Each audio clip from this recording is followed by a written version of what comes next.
नमस्कार मंडळी, परत एकदा स्वागत आहे आपल्या सर्वांचं आजच्या ब्लॉगमध्ये. हे भावानं आपला दोस्त आहे जिगरी. आपल्याला करमाना रानामध्ये काम काय करावं काय नाही आपलं चालू होतं बघा. हे कारले उपटायचे, त्याच्यामुळं एकट्यानं कसं उपटावं म्हणून आपल्या दोस्ताला पण घेऊन आलो आहे. होय दोस्ता? हो. आपण कशामुळे उपटायला जाता हे कारले? एक्सपायर झाली दादा. आता एक्सपायर झाले तर मग आता झालं झाडाचं होय. त्याच्यामुळे आता आपल्याला काय करायचं, हे झाडं जे आहेत बुडातून टाकायचे. तर जेव्हा 2-3 दिवसांना जेव्हा हे चांगले वळतील तेव्हा हे काढून घ्यायचे. तर त्याला काढायला काय नाही होय आकाश, त्याला काढायला फक्त काय ही वरची तार बांधलेली आपण हे बघू शकता मित्रांनो तुम्ही. ही तार आहे, आतमध्ये बांधे, खालच्या साईडला एक तार आहे बारीक, ही सगळी काढून घ्यायची. चला मित्रांनो, तुम्हाला पलीकडल्या साईडला कसं काय ते दाखवतो. ह्या साईडला वालाच्या शेंगा येतं, ह्या साईडला कारली येतं, आणि ह्या साईडला चवळी. इकडे बघू शकता तुम्ही आपल्याकडे इकडं आता भेंडी लावलेली.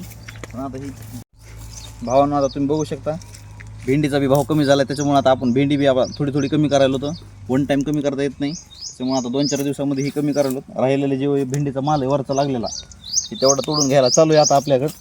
जर तुम्हाला वाटत असेल की बाबा ह्याच्यात उत्पन्न किती आणि कष्ट किती, ज्या घरामध्ये स्वतःचे 2-3 माणसं करणार आहेत त्यांनीच ह्या धंद्यामध्ये उतरा. नाहीतर कसं होतंय, एका माणसाच्या भरोश्यावर रोजगाराच्या भरोश्यावर हे काम नाही. भावांनो, माळवं तवाच परवडतं जेव्हा ह्याला भाव असतं. हे एक प्रकारचा मटका आहे. भाव असेल तरच परवडते, नाही तर काय परवडत नाही. नाही तर आता 2 महिन्यापूर्वी ह्याचा भाव होता आपला जवळजवळ 40 रुपये 50 रुपये किलो मागं बिटामध्ये डायरेक्ट. आता हे डायरेक्ट आला किती 10 रुपये 20 रुपये 15 रुपये किलो चालला आहे. त्याच्यामुळे भेंडी आता काय परवडत नाही. त्याच्यामुळे आपण हे कटिंग करून घेणार, त्याची छानपैकीच आपण कट मारून घेणार.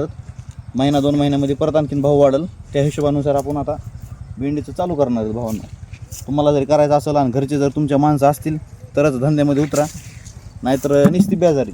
एका 2 माणसाचं काम नाही हे. भावांनो, आपल्या घरच्या सगळ्या माणसांनी मिळून एका तासामध्ये 4 कॅरेट तोडले. तर आता अर्ध राहिले, आणखीन 4 कॅरेट निघत येतं. 2 दिवसाआड 1 दिवस आड करून आपलं एवढं माळवं तोडावं लागते. आणि ही एवढी माळवं तोडण्याची तयारी असेल तरच ह्या धंद्यामध्ये उतरायचं. तुम्हाला आपला व्हिडिओ जर आवडला असेल तर व्हिडिओला लाईक करा, शेअर करा, आणि ह्या माळव्याचा धंदा जरा असं विचारपूर्वक करा. लय कष्ट आहेत. सोडून तुलाज मातीला तू जाग उधाणू दया जवरी उजाडू दे आज साकड हे माग होऊ दे पहाट नवी. आता होऊन जाऊ दे साऱ्या जगाला पाहू दे पडू दे पाऊल जरी काट पाया खाली लाकड्याला येऊ दे पडू दे पाऊल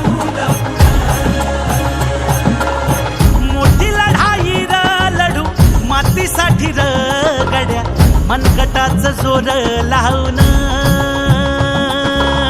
दाटला जरी अंधार एकजूट होऊ आज दिवा देऊ तेज धावर.